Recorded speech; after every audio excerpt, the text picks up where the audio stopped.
बिहार विधानसभा चुनाव से जुड़ी पल की सारी बड़ी खबरें सदा के सामने मौजूद दोस्तों चलेंगे। सबसे पहले सबसे बड़ी अपडेट में आपको बताएंगे दोस्तों कि नीतीश कुमार की पार्टी में एक बार फिर से जोरदार तरीके का ढोल बजने लगा है। दोस्तों बताएंगे डिटेल में क्या है पूरा मामला कि एक बड़े नेता ने भी टाटा अलविदा बाय बाय बोला है। इसी के साथ में चलेंगे एक और बड़ी खबर की तरफ, जहां पर हजारों समर्थकों के साथ में आज राष्ट्रीय जनता दल में आ रहे हैं नीतीश कुमार के करीबी और वर्तमान विधायक। बताएंगे कौन है ये, और इसी के साथ में चलेंगे एक और बड़ी अपडेट की तरफ दोस्तों, जहां पर कांग्रेस पार्टी उत्तर प्रदेश में बीजेपी सरकार के द्वारा लाए गए नियम को ताक पर रखकर मैदान में फिर से उतर रही है। बताएंगे कैसे कांग्रेस पार्टी को रोकने के लिए पूरी तरीके से नियम बनाया गया था। दोस्तों इसी के साथ में चलेंगे एक और बड़ी अपडेट की तरफ, जहां पर जेडीयू के नेता और बीजेपी के नेता एक दूसरे पर निशाना साध रहे हैं और एक दूसरे का राजनीतिक तौर पर गिरेबान पकड़ने लगे हैं। दोस्तों बताएंगे कौन से विधायक ने बीजेपी के ही अपने सहयोगी को लेकर ऐसा दावा कर दिया है दोस्तों, जिससे हलचलें और तेज हो गई है। इसी के साथ में चलेंगे एक और बड़ी अपडेट की तरफ, जहां पर कोलंबिया में मौजूद राहुल गांधी क्या बोले आरएसएस के बारे में दोस्तों, जिसे लेकर फिर से एक नया विवाद उपज सकता है। और एक एक करके चलेंगे आज की सारी बड़ी अपडेट। लेकिन उससे पहले अगर आप भी मानते हैं कि बिहार विधानसभा चुनाव 2025 में इस बार बदलाव होना ही है, तो इस वीडियो को लाइक करके लाल बटन दबाकर चैनल को सब्सक्राइब करके बेल आइकन दबाकर कमेंट बॉक्स में अपनी राय जरूर लिखकर बताएगा दोस्तों, और ज्यादा से ज्यादा वीडियो को शेयर कीजिएगा। चलते हैं सबसे पहले सबसे बड़ी ब्रेकिंग न्यूज अपडेट की तरफ दोस्तों, जहां पर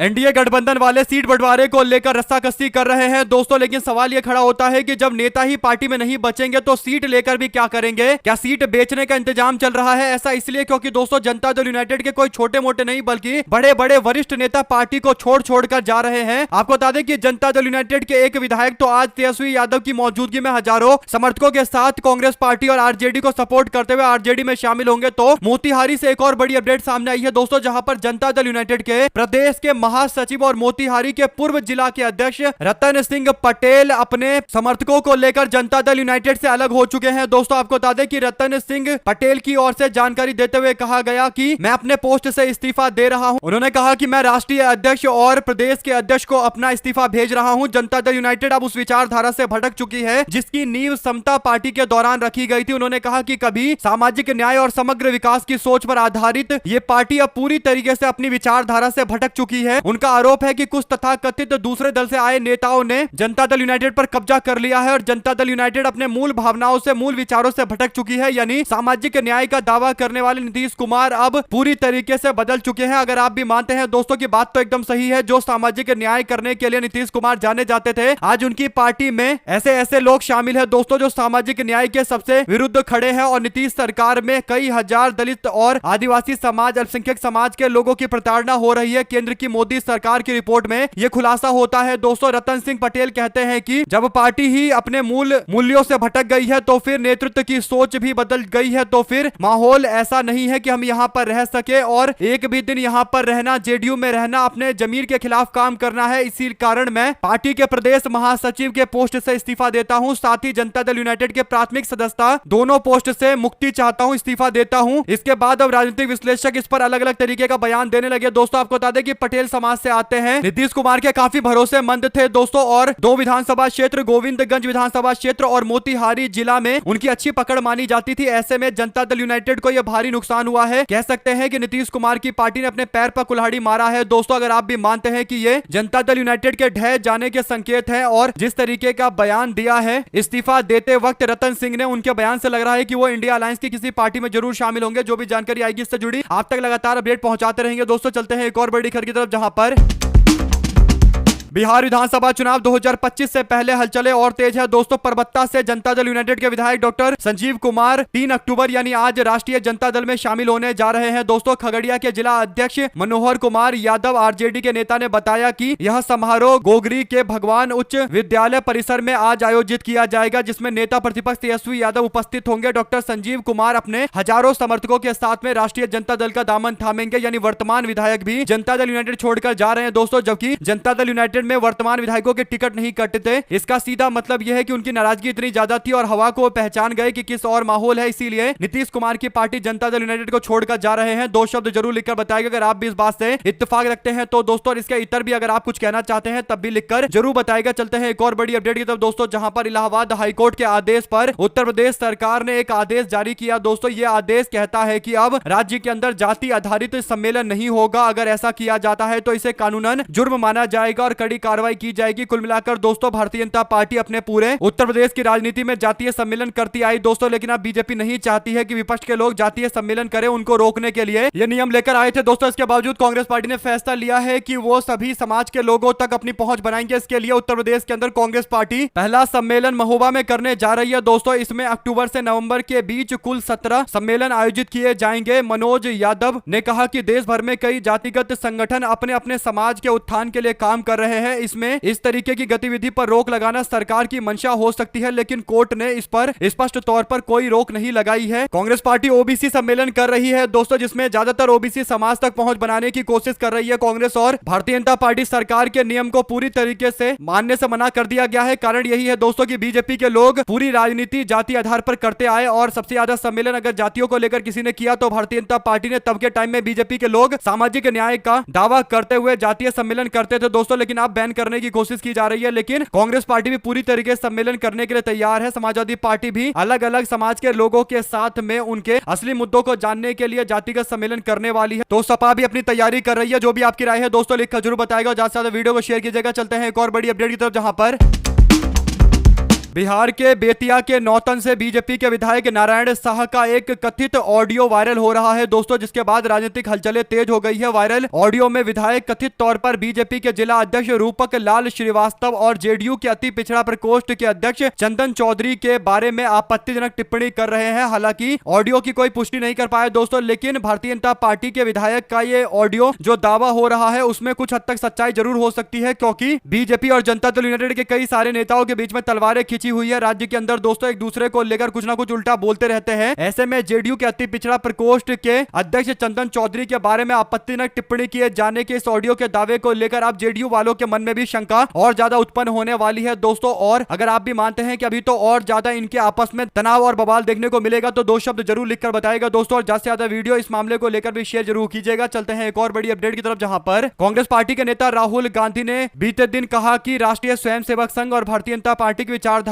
के मूल में कायरता है, और इसके लिए उन्होंने विदेश मंत्री एस जयशंकर के 2023 के चीन को लेकर दिए गए बयान का हवाला दिया दोस्तों। राहुल गांधी कहते हैं कि अगर आप विदेश मंत्री का एक बयान सुने, उस पर गौर करें, तो वो कहते हैं कि चीन हमेशा कहीं ज्यादा यानी हमसे कहीं ज्यादा शक्तिशाली है, हम उससे कैसे लड़ सकते हैं। इस विचारधारा के मूल में कायरता है, ये कमजोर लोग को मारते हैं और ताकतवर लोग से दूर भागते हैं, यही आरएसएस और भाजपा का स्वभाव है। राहुल गांधी ने यह बात कोलंबिया के अंदर EIA यूनिवर्सिटी में द फ्यूचर इज टुडे के नाम से जारी कॉन्फ्रेंस के दौरान बोला है दोस्तों। वे साउथ अमेरिकी देशों के 10 दिनों के दौरे पर निकले हुए हैं। कोलंबिया के अलावा राहुल गांधी ब्राजील, पेरू और चिली में मौजूद रहेंगे दोस्तों। राहुल गांधी के बयान पर भाजपा ने कहा कि राहुल विदेश में बैठकर भारत की बदनामी करते हैं, यानी राहुल गांधी जो बात इंडिया में बोलते हैं दोस्तों वही बात अगर विदेश में जाकर बोल दे तो भाजपा के लोग इसे भारत का अपमान बताते हैं। लेकिन ये तो राहुल गांधी भाजपा को कायर बता रहे हैं, आरएसएस को कायर बता रहे हैं, तो इसमें भारत का नाम तो उन्होंने लिया भी नहीं दोस्तों। यानी भाजपा के खिलाफ कुछ बोलो, आरएसएस के खिलाफ कुछ बोलो, तो ये लोग सारी चीजों को देश के ऊपर मर देते हैं। अगर आप भी मानते हैं दोस्तों कि राहुल गांधी ने जो बोला है कि कायर है बीजेपी और आरएसएस के लोग और उनकी विचारधारा, ये बात एकदम सही है। और भारत को लेकर राहुल गांधी हमेशा कहते हैं कि भारत एक दुनिया भर में शक्तिशाली देश है, और इसीलिए नरेंद्र मोदी को भी राहुल गांधी बार बार निशाने पर लेते हैं, जो ट्रंप के सामने टैरिफ को लेकर एक शब्द नहीं बोलते दोस्तों। ऐसे में अगर आप भी मानते हैं कि राहुल गांधी भाजपा और आरएसएस के कट्टर और धुर विरोधी हैं, जबकि भारत के सबसे बड़े समर्थक है, इसीलिए भाजपा वालों को अपने विरोध को भारत विरोध से जोड़कर बचने की ये बचकाना हरकतें अब बंद कर देनी चाहिए। तो इस वीडियो को लाइक करके लाल बटन दबाकर चैनल को सब्सक्राइब करके अपनी राय जरूर लिखकर बताएगा दोस्तों। चलते हैं एक और बड़ी अपडेट की तरफ, जहां पर राष्ट्रीय स्वयंसेवक संघ अपने शताब्दी वर्ष की शुरुआत का आगाज कर चुका है दोस्तों। वहीं दूसरी ओर नागपुर में इंडियन यूथ कांग्रेस के पदाधिकारी और कार्यकर्ता आरएसएस के प्रमुख डॉक्टर मोहन भागवत को संविधान की प्रति सौंपने के लिए सड़कों पर उतर आए दोस्तों। यूथ कांग्रेस के नेताओं ने सक्करदार चौक पर प्रदर्शन करते हुए महात्मा गांधी अमर रहे और यूथ कांग्रेस जिंदाबाद के नारे लगाए दोस्तों। प्रदर्शनकारियों ने रेशम बाग स्थित आरएसएस के कार्यालय की ओर मार्च निकालना शुरू कर दिया। पुलिस ने उनको हिरासत में ले लिया दोस्तों। नागपुर में आरएसएस के मुख्यालय के सामने जाकर जोरदार विरोध किया गया, और कारण आप लोग जानते हैं दोस्तों कि भारत के झंडे से जिन लोगों ने नफरत किया दोस्तों, जो लोग महात्मा गांधी के लिए उल्टा सीधा बयान देते रहे, महात्मा गांधी के पुतले फूंकते रहे और अब महात्मा गांधी को अपनाने की कोशिश कर रहे हैं, उनका पुरजोर तरीके से विरोध किया जाना चाहिए। और कांग्रेस पार्टी युवा मोर्चा की ओर से बिल्कुल वैसा ही किया गया। दो शब्द जरूर लिखकर बताएगा और ज्यादा से ज्यादा वीडियो को शेयर कीजिएगा दोस्तों। चलते हैं एक और बड़ी अपडेट की तरफ, जहां पर राहुल गांधी आजकल कोलंबिया में मौजूद हैं दोस्तों। कोलंबिया में राहुल गांधी ने कायरता बताई भारतीय जनता पार्टी और आरएसएस की विचारधारा को दोस्तों, और कहते हैं वही बयान जो राहुल गांधी पहले भी दे चुके हैं दोस्तों, जिस बयान के कारण राहुल गांधी को नागपुर के कोर्ट में मानहानि के मामले पर बार बार जाना पड़ता है। राहुल गांधी ने अपने बयान को फिर दोहराते हुए कहा कि सावरकर अपनी किताब में लिखता है कि उसे कमजोर मुस्लिम को मारने में मजा आता था, यानी मुस्लिम समाज के किसी व्यक्ति को पीटने में मजा आता था। सावरकर को यानी कमजोर लोगों के ऊपर हमला करना इनकी विचारधारा है। राहुल गांधी के इस बयान को लेकर सावरकर के परिवार के लोग राहुल गांधी से कोर्ट में माफी मांगने के लिए बोलते हुए उनके खिलाफ मुकदमा चला रहे हैं दोस्तों। हालांकि राहुल गांधी ने कोर्ट में जाकर कहा है कि सावरकर के पूरे जीवनी के ऊपर हम चर्चा करना चाहते हैं। इसके बाद कोर्ट ने इजाजत दी थी दोस्तों, और अब हिस्ट्री को लेकर जबरदस्त बहस चल रही है कोर्ट में। लेकिन राहुल गांधी वापस से अपने बयान को रिपीट करते हुए साफ बता रहे हैं कि उन्होंने जो बयान पहले दिया था, चाहे उसके लिए केस क्यों ना हो जाए, वो आगे भी इस तरीके का बयान देते रहेंगे। जब सावरकर की किताब में यह बात लिखी है तो फिर राहुल गांधी के झुकने का कोई मतलब नहीं है, जो दावा राहुल गांधी का है दोस्तों। चलते हैं एक और बड़ी अपडेट की तरफ, जहां पर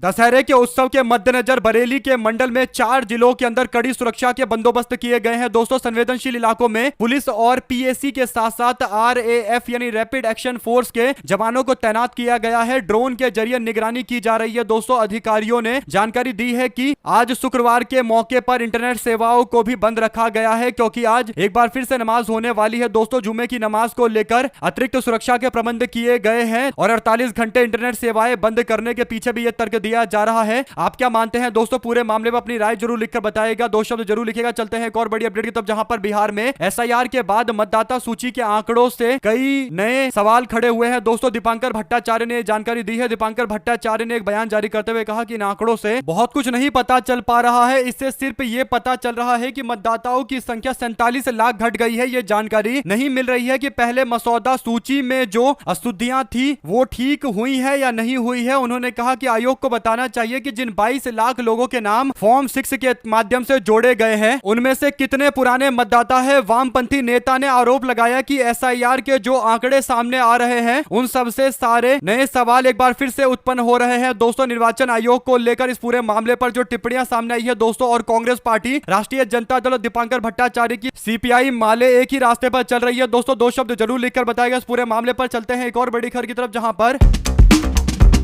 चुनाव आयोग के द्वारा बिहार विधानसभा चुनाव की तारीखों की घोषणा किसी भी समय होने की संभावना है दोस्तों। बीजेपी को अपने मौजूदा विधायकों को अपने पाले में करने में काफी ज्यादा कठिनाइयां हो सकती है, क्योंकि वह एनडीए के भीतर अधिक से अधिक सीटों के लिए प्रयास कर रहे हैं। 2020 के चुनाव में भारतीय जनता पार्टी सबसे बड़ी पार्टी बनकर आरजेडी से बस 1 सीट पीछे थी दोस्तों। ऐसे में बीजेपी के 22 मंत्री समेत 80 विधायक आगामी विधानसभा चुनाव को लेकर तैयारियां करते हुए कोशिश कर रहे हैं कि उन सबको टिकट मिलना चाहिए। लेकिन जो सीटों का बंटवारा है दोस्तों, पिछली बार 113 के आसपास सीटें मिली थी, लेकिन इस बार 101 102 के आसपास सीटें मिलेगी। यानी 10-12 जो पिछली बार चुनाव लड़े थे उनको बीजेपी से चुनाव लड़ने का मौका नहीं मिलेगा, और जनता दल यूनाइटेड को भी इसी तरीके से अपने पार्टी के वरिष्ठ नेताओं से हाथ धोना पड़ सकता है दोस्तों, क्योंकि अगर टिकट ही नहीं देंगे तो बीजेपी और जेडीयू में रहकर नेता करेगा क्या। ऐसे में अब विकल्प भी बहुत ज्यादा है। एक और प्रशांत किशोर की पार्टी भी मैदान में है, राष्ट्रीय जनता दल। कांग्रेस पार्टी भी कई सारे बागियों को टिकट दे सकती है दोस्तों, और कई सीटों पर एआईएमआईएम की ओर से भी टिकट दिया जा सकता है, और मायावती भी लगभग 10 सीटों पर अपना उम्मीदवार जिसको बना देंगे दोस्तों, वो चुनावी लड़ाई में आ जाएगा। तो कहीं ना कहीं कई सारी ऐसी सीटें हैं जहां पर एनडीए में बगावत और ज्यादा देखने को मिलेगा। जो भी जानकारी इससे जुड़ी आती रहेगी दोस्तों, आप लगातार पहुंचाएंगे। चलते हैं एक और बड़ी खबर की तरफ, जहां पर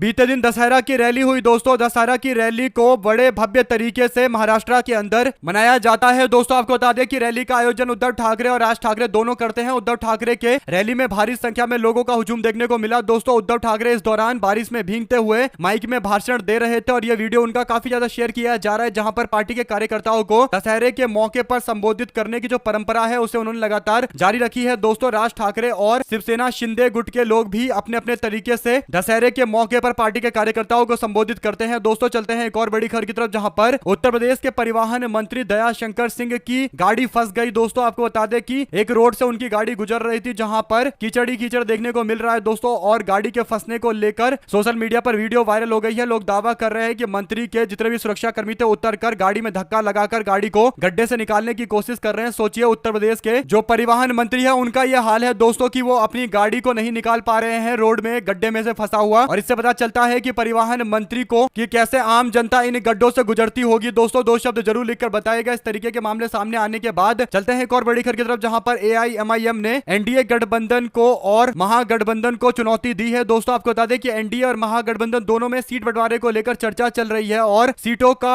ऐलान, टिकटों का ऐलान तो अभी जनसुराज पार्टी की ओर से भी नहीं हुआ है। दोस्तों ऐसे में जो खबर है उसके अनुसार महागठबंधन से इतर AIMIM ने कई सीटों पर उम्मीदवार उतारना शुरू कर दिया है। दोस्तों जो जानकारी है उसके अनुसार बलरामपुर विधानसभा सीट से आदिल हसन चुनावी मैदान में उतरेंगे। दरअसल दोस्तों बलरामपुर विधानसभा क्षेत्र बिहार की वो सीट है जहां पर पिछली बार CPI माले के महबूब आलम चुनावी मैदान में उतरे थे। दोस्तों उन्होंने VIP के उम्मीदवार वरुण कुमार झा को बड़े अंतर से हराया था, लगभग 50,000 प्लस के अंतर से चुनाव हराया था। दोस्तों 53,000 के आसपास से चुनाव हराया था और ऐसे में लोजपा पार्टी, VIP पार्टी और तमाम सारी पार्टियों के वोट जोड़ दिए जाए तब भी इस सीट पर इंडिया अलायंस आराम से चुनाव जीतने की स्थिति में 2020 में था। दोस्तों CPI माले के विधायक महबूब आलम एक वरिष्ठ नेता है। दोस्तों उनको काफी ज्यादा समर्थन क्षेत्र के अंदर मिलता है, लेकिन AIMIM ने खुद का यहां पर उम्मीदवार उतारा है। देखते हैं कितनी चुनौती दे पाएंगे दोस्तों। हालांकि उनके चुनाव लड़ने से यहां पर कुछ खास सीट पर असर होता दिखाई देता नहीं है। चलते हैं एक और बड़ी अपडेट की तरफ, जिसमें दोस्तों अपने नेता के खिलाफ सोशल मीडिया पर विवादित पोस्ट करने को लेकर समाजवादी पार्टी के नेता भड़क गए और थाने पहुंच गए। दोस्तों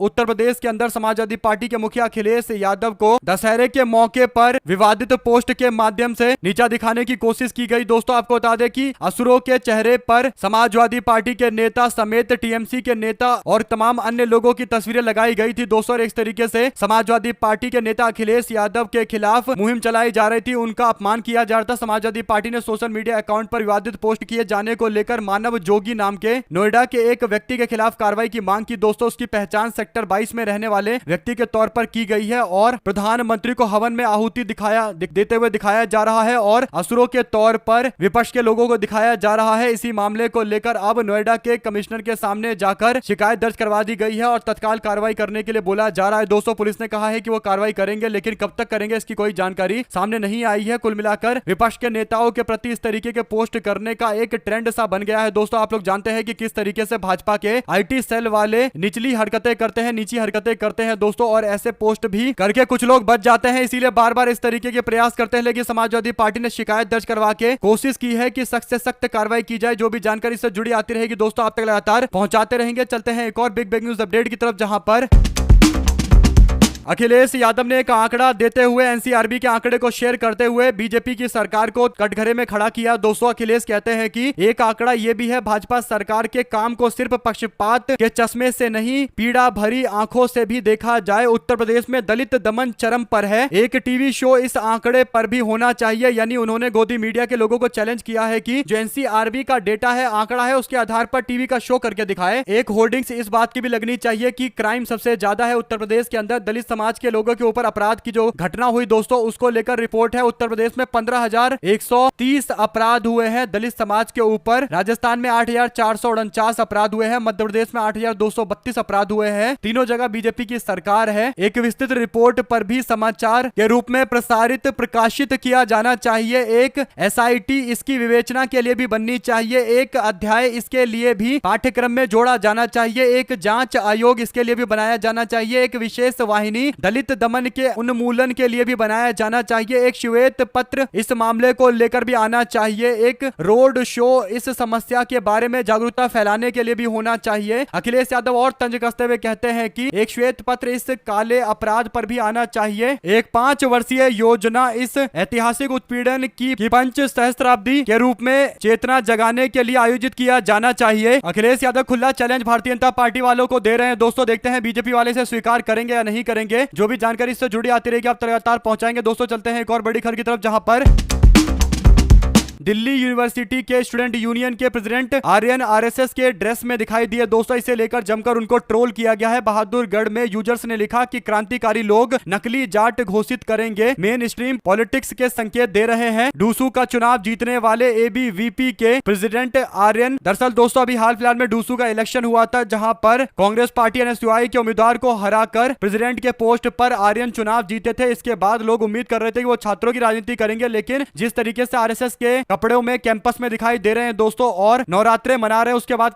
कहा जा सकता है कि अब वो मेन स्ट्रीम पॉलिटिक्स को ज्वाइन करने की तैयारी कर रहे हैं, यानी लोगों के छात्रों के मुद्दे को उठाने की जगह ऐसा लग रहा है कि अब राजनीति चमकाने का काम कर रहे हैं। दो शब्द जरूर लिखकर बताएगा इनके बारे में भी और ज्यादा से ज्यादा वीडियो को शेयर कीजिएगा। चलते हैं एक और बड़ी अपडेट की तरफ दोस्तों, जहां पर राकेश टिकैत बोले, कहा बिहार चुनाव में बेईमानी हुई तो बीजेपी जीतेगी, ईमानदारी से अगर बिहार के विधानसभा चुनाव कराए जाएंगे तो विपक्ष इंडिया गठबंधन अच्छे खासे अंतर से चुनाव जीतेगा। राकेश टिकैत साफ बोल रहे हैं कि विपक्ष जीता हुआ है बिहार का चुनाव, लेकिन हेरा फेरी ना हो तो विपक्ष को आराम से जीत मिल जाएगी और अगर विपक्ष हारता है तो इसका सीधा मतलब यह है कि कुछ खेला बिहार में हुआ है, क्योंकि हवा तो अभी बिहार में विपक्ष के पक्ष में है। साथ साथ दोस्तों बिहार में पार्टियों का पोस्टर वॉर जारी है। बीजेपी ने तेजस्वी यादव राहुल गांधी को लेकर और ज्यादा मर्यादा पार कर दी दोस्तों और राहुल गांधी तेजस्वी यादव को रावण से कंपेयर किया। इस मामले पर अब इन लोगों के खिलाफ भी कड़ी कार्रवाई की जानी चाहिए। अगर आप भी मानते हैं तो अपनी राय जरूर लिखकर बताएगा। हमारे साथ लगातार जुड़े रहने के लिए सभी दोस्तों, भाइयों, बहनों, मित्रों का बहुत बहुत धन्यवाद। आप लोग देख रहे थे आपका अपना चैनल जय हिंद जय भारत। ज्यादा से ज्यादा वीडियो शेयर कीजिएगा। बहुत बहुत धन्यवाद दोस्तों, सभी दोस्तों, भाइयों, बहनों, मित्रों का जय हिंद सभी दोस्तों।